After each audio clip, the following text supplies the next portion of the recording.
March 22, 1945. Pre-dawn fog clings to the banks of the Rhine River. You can almost hear the low rumble of tanks and the faint clink of equipment as soldiers of the U.S. Third Army line up along the river's edge. The cold bites at your fingers, the mist settles on your uniform, and the water ahead looks impossibly wide. Yet Patton doesn't hesitate. General George S. Patton, wearing his signature ivory-handled revolver at his side, rides along the front, his eyes scanning the German fortifications across the river. Around him, artillery crews prepare for the initial bombardment. Engineers lay the final sections of pontoon bridges, the planks slick with morning dew. Every man knows the stakes. The Rhine is Germany's last natural defensive barrier in the West. Crossing it quickly could mean cutting off entire German armies. Delay could cost tens of thousands of lives. Across the river, Wehrmacht sentries shuffle nervously. Hitler's generals have fortified this stretch with concrete bunkers, machine gun nests, and minefields. Yet something about the American presence unnerves them, a relentless energy, a calculated aggression. Patton's Third Army is moving faster than expected, and the German intelligence officers whisper of reckless audacity. At exactly 05:17, the first Sherman tanks roll onto the makeshift pontoon bridge. Water splashes against the tracks, shrapnel from practice shells crackles in the distance. You can almost feel the soldiers' hearts pounding, the tension thick as smoke from the artillery drifts across the river. Patton rides alongside, shouting commands over the clamor. Keep moving. No hesitation. By mid-morning, American troops are on the opposite bank. German defensive lines tremble under the combined firepower of tanks, infantry, and artillery. The impenetrable Rhine barrier has been breached in record time. Hitler, watching from his Berlin command, reportedly furrows his brow in disbelief. His generals send urgent telegrams describing chaos at the front. Units in disarray, supply lines cut, orders ignored as American forces surge forward with relentless speed. But the shock isn't limited to the Germans. Behind the Allied lines, intelligence officers and political leaders alike gasp at the pace of Patton's advance. No one expected him to move this swiftly. Could this audacious push really reshape the closing weeks of the war? A single radio transmission cuts through the fog of war.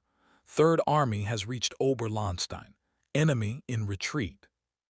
And just like that, the unthinkable begins to unfold. March 23, 1945. Berlin. The atmosphere in the Führerbunker is heavy, suffocating, like the walls themselves are closing in. Maps are sprawled across tables, red and blue pins marking retreats and counterattacks. Adolf Hitler paces back and forth, his face pale under the harsh electric lights as generals cluster nervously around him. They whisper words like impossible and chaos, terms no German officer wants to say aloud, yet cannot avoid. Back at the Rhine, German infantry scramble to regroup. Radios crackle with urgent calls for reinforcements that won't arrive in time.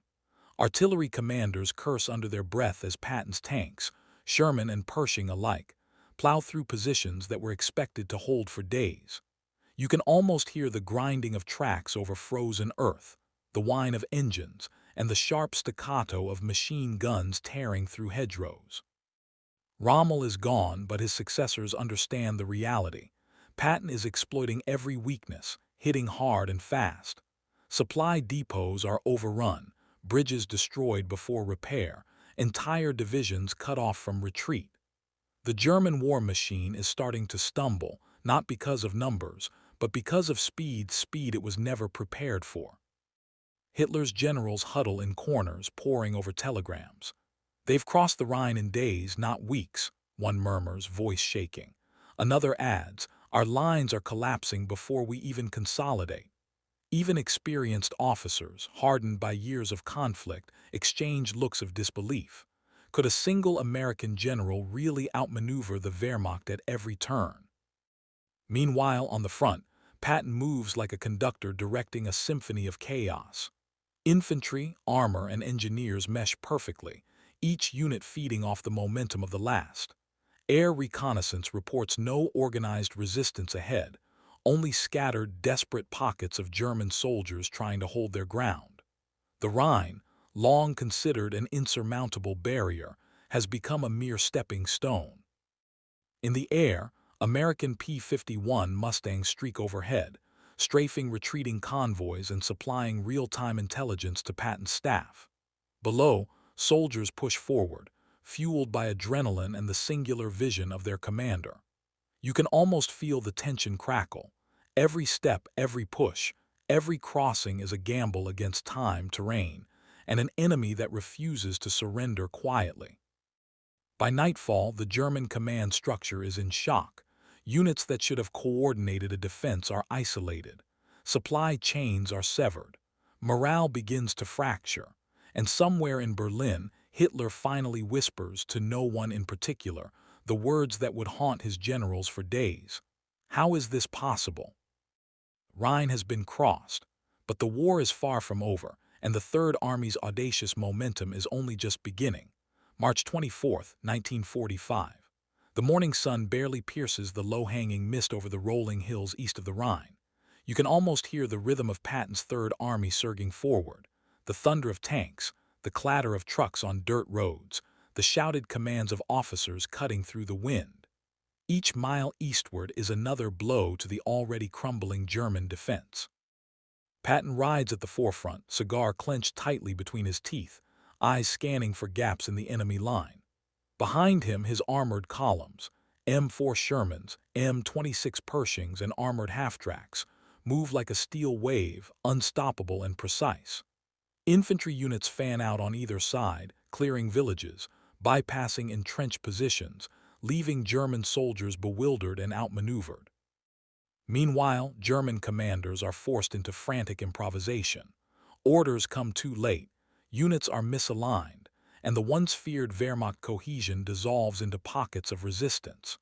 German artillery tries to regroup, but it is no match for Patton's relentless pace. Pontoon bridges, constructed with expert speed, allow more tanks and supply vehicles to surge across the Rhine before the enemy can react. In the skies above, American reconnaissance planes report breakthroughs that seem almost unreal.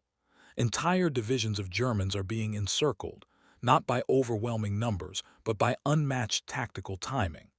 The Third Army's momentum is surgical, exploiting every weakness, every hesitation, every small mistake. Patton's audacity is reshaping the battlefield hour by hour. On the German side, reports flood in. Supply depots lost, bridges destroyed, retreat routes cut off. Hitler's generals record the growing panic in their notes, words like disaster and unbelievable scrawled in the margins. They can barely comprehend how one man and his army are moving faster than their intelligence predicted, faster than Hitler dared to hope. By midday, American forces reach the outskirts of Koblenz. The city, considered a stronghold, is evacuated by panicked German units. Civilians peek cautiously from shuttered windows, witnessing tanks and troops moving with a precision and speed that seems almost impossible. Patton's message to his men is simple, delivered with his usual bluntness. Keep moving, keep striking, don't let them breathe. And yet, despite the overwhelming success, Patton senses the danger that still lies ahead. German units are scattered, but pockets of resistance remain. Each village, each river crossing could become a deadly trap.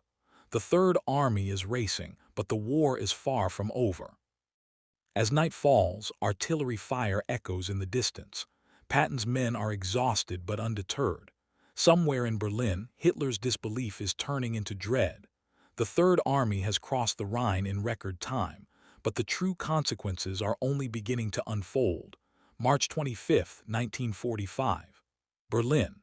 The Führer bunker is a furnace of tension, smoke from discarded cigars mingling with the stench of exhaustion. Hitler sits hunched over a map table, trembling fingers tracing lines that no longer make sense. His generals are gathered around, eyes wide, some muttering under their breath, others openly arguing. Every report that arrives seems worse than the last. Patton, he's already in Koblenz, one colonel says, voice tight. Our troops cannot hold the West Bank. Entire divisions are retreating. The Third Army is moving faster than we anticipated. Hitler slams a fist against the table. Impossible, he shouts. They cannot move this quickly. Every report a lie, a fabrication. But deep down, even he knows it's real. His most trusted generals, Guderian, Wenck, and Model, look at him with grim expressions. Chaos is spreading through the Wehrmacht. Supply lines are severed, communications delayed, morale collapsing. Back on the ground, Patton's Third Army presses the advantage. Reconnaissance teams report villages abandoned, bridges intact but lightly defended, and enemy troops fleeing in panic. Sherman and Pershing tanks roar across open fields, backed by artillery barrages that hammer remaining German positions into dust. Soldiers move with an almost cinematic coordination. Engineers lay temporary bridges over destroyed crossings in hours, not days. The speed of the advance is staggering. Within 48 hours of crossing the Rhine, Patton's forces have carved a corridor deep into German territory. German commanders attempt to regroup, but their plans are already obsolete. Patton's audacity has outpaced their intelligence, outsmarted their logistics, and shattered their expectation of how long resistance could hold. Even Hitler's personal communications with his commanders reveal his growing desperation. He demands counterattacks, reinforcements, and miracles. His generals respond with hesitant, halting reports. The word unbelievable echoes through the bunker, whispered like a curse. Patton's rapid push is not just a tactical success, it is a psychological weapon, eroding German confidence at every level. Meanwhile, Third Army troops press on. Engineers work feverishly to repair bridges destroyed in retreat. Infantry units move house to house, securing villages and cutting off German escape routes. Patton rides alongside, ever vigilant, his presence a constant reminder that hesitancy is fatal and speed is survival. By evening, the German front is in utter disarray. Entire divisions are trapped or scattered. Hitler, packing alone in the dim bunker light, mutters, "How can one man move so fast?" The question lingers, unanswered, as the Third Army prepares to strike even deeper into the heart of Germany. March 26, 1945. The early morning fog hugs the streets of Mainz, a city scarred by previous Allied bombings. You can almost feel the tension in the air, soldiers holding their breath, engines idling, artillery poised to roar at any moment. Patton's Third Army is on the move again, and every man knows that hesitation could allow the Germans to regroup. From his command vehicle, Patton surveys the situation. Maps spread across his desk, radio chatter crackling in his ears, reports from scouts confirming what he already suspected. The enemy is fractured, disorganized, and terrified. Every crossing, every village, every town is an opportunity, and Patton seizes it with the precision of a master strategist. German forces attempt desperate counterattacks. Panzer divisions, under orders from Berlin, try to hold bridges and choke points, but the Third Army is too fast. Tanks flank, artillery pounds, and infantry infiltrates weak points that German officers never expected to be exploited so quickly. You can almost feel the shock of German soldiers, seeing the Americans appear where they should not be, moving faster than maps and timetables allowed. Meanwhile, in Berlin, Hitler's panic has turned to obsession. Every report from the Western Front is met with disbelief. "They cannot be in Mainz already," he mutters to his generals, as if speaking it aloud could make it untrue. But the reality is undeniable. Patton's speed has outpaced not only German intelligence, but the expectations of the entire Allied command, except Patton himself. By late afternoon, Third Army units reach the outskirts of Frankfurt. Bridges intact, supply lines moving smoothly, infantry and tanks coordinating in a deadly symphony of motion. German resistance is fragmenting, orders are ignored, morale is collapsing. Hitler's generals scramble to understand what has gone wrong, tracing every misstep and realizing too late that Patton has seized the initiative completely. Patton, aware of the growing chaos behind enemy lines, does not slow. Engineers lay temporary bridges over rivers the Germans assumed impassable. Scouts report towns abandoned, with civilians peeking cautiously from shuttered windows. Every hour of momentum solidifies Patton's advantage, and every mile gained pushes the Third Army closer to the heart of Germany. As night falls, the Rhine lies behind the Americans, a conquered obstacle. Ahead, Germany teeters on the edge. Hitler's disbelief is now bordering on fear. And in the heart of the Third Army, Patton's men prepare for the next audacious strike, knowing that the pace they set over these past days may well determine the outcome of the entire Western Front. March 27, 1945. Dawn breaks over the fragmented countryside east of the Rhine. Smoke curls from burning supply depots, abandoned vehicles line the roads, and German soldiers move in scattered, disorganized groups.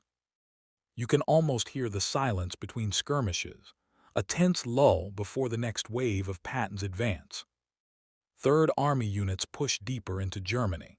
Sherman tanks roll over pockmarked roads, artillery hammers weaken bunkers, and infantry clears villages with swift precision.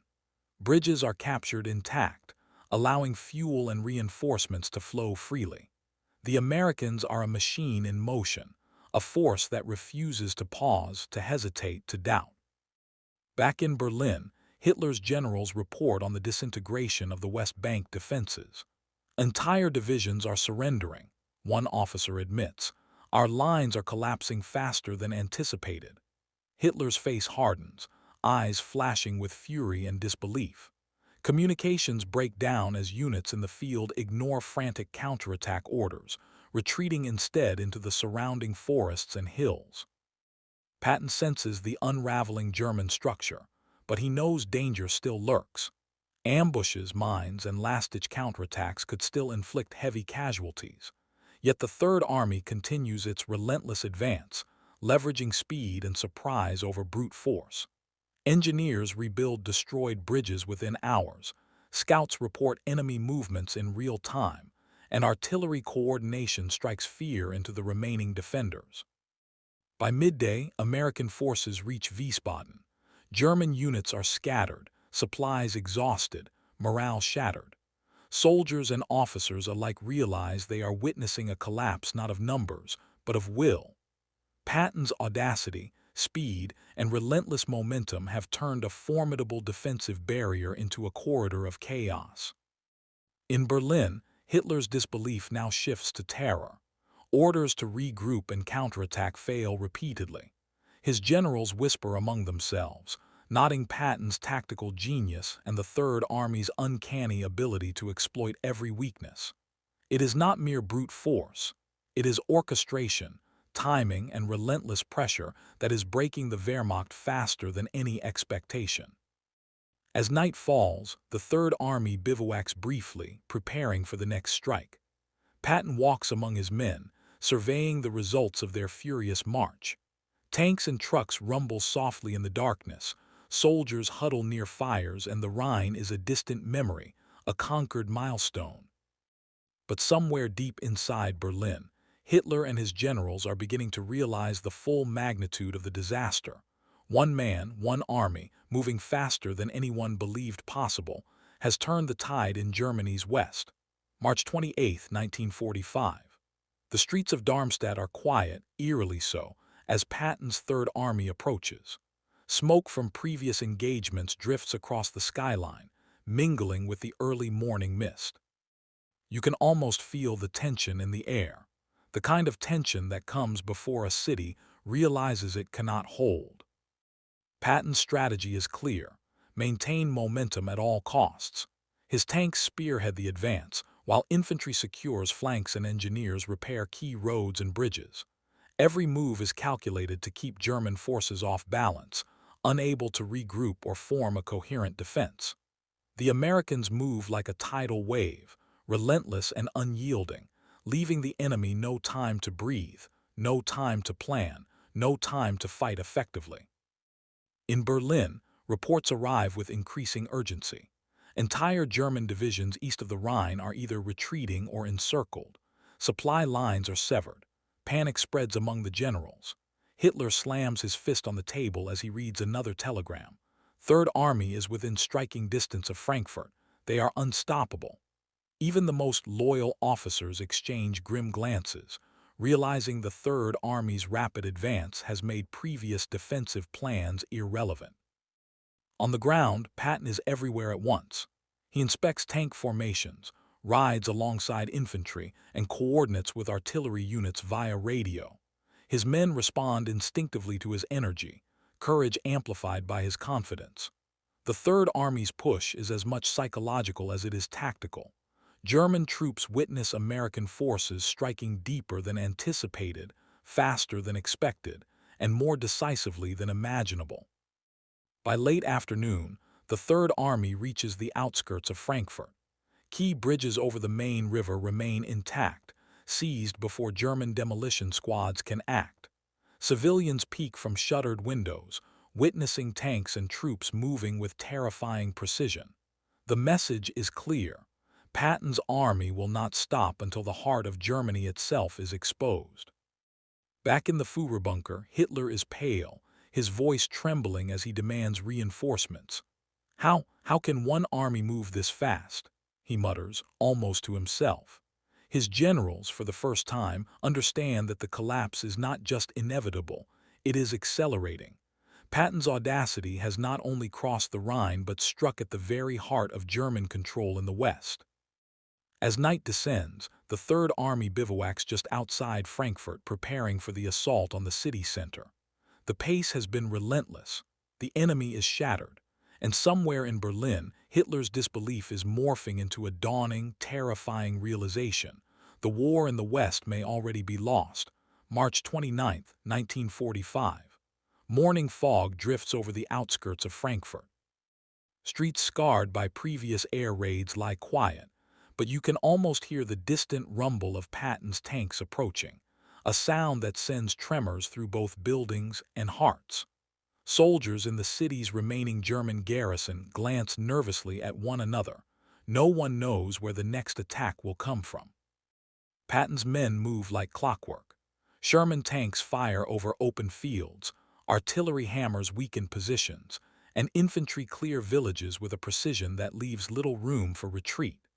Engineers rush to repair roads damaged by retreating Germans, allowing fuel and reinforcements to pour in as though the Rhine had never been an obstacle.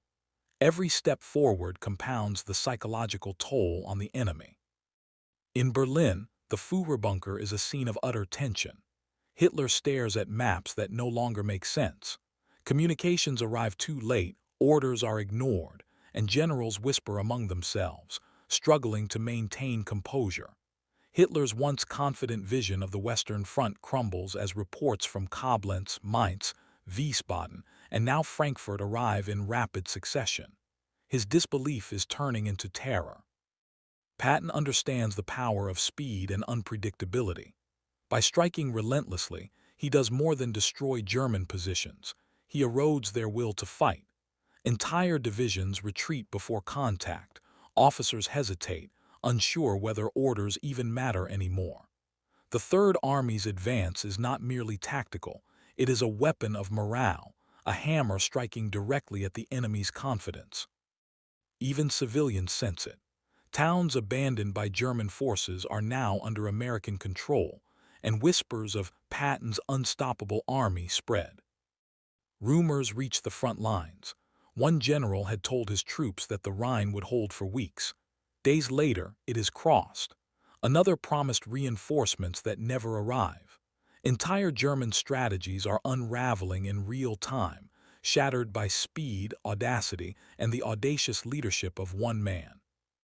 As night falls, Patton's command post buzzes with reports of the next objective.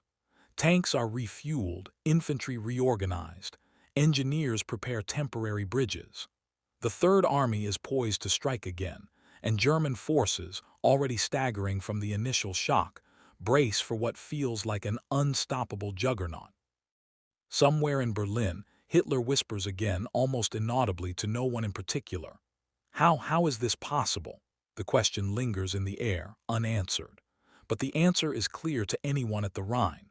Patton's momentum is absolute, and the Third Army's audacity has already changed the course of the war. March 30th, 1945. The Third Army pushes eastward, leaving a trail of confusion and shattered defenses in its wake. You can almost feel the ground shake as Sherman and Pershing tanks roll over cobblestone streets. Artillery fires in measured, devastating bursts, and infantry advance through towns where German soldiers once held proud positions. The Rhine is miles behind them, but its psychological weight lingers. For the Germans, the impregnable river now a symbol of rapid collapse. Patton rides at the front in his command jeep, cigar clamped between his teeth, eyes scanning the horizon for opportunities. Every village captured, every bridge seized, every enemy retreat compounds the chaos in Berlin. German generals send frantic messages, but the Third Army is always 2 steps ahead, striking where no one expects. Intelligence reports arrive, but by the time they reach Hitler's bunker, the facts on the ground have already changed. Along the roads, engineers repair bridges destroyed by retreating Germans, sometimes in mere hours, allowing tanks and trucks to pour forward. Infantry scouts report pockets of resistance collapsing without engagement, terrified soldiers surrendering en masse as Patton's reputation precedes him.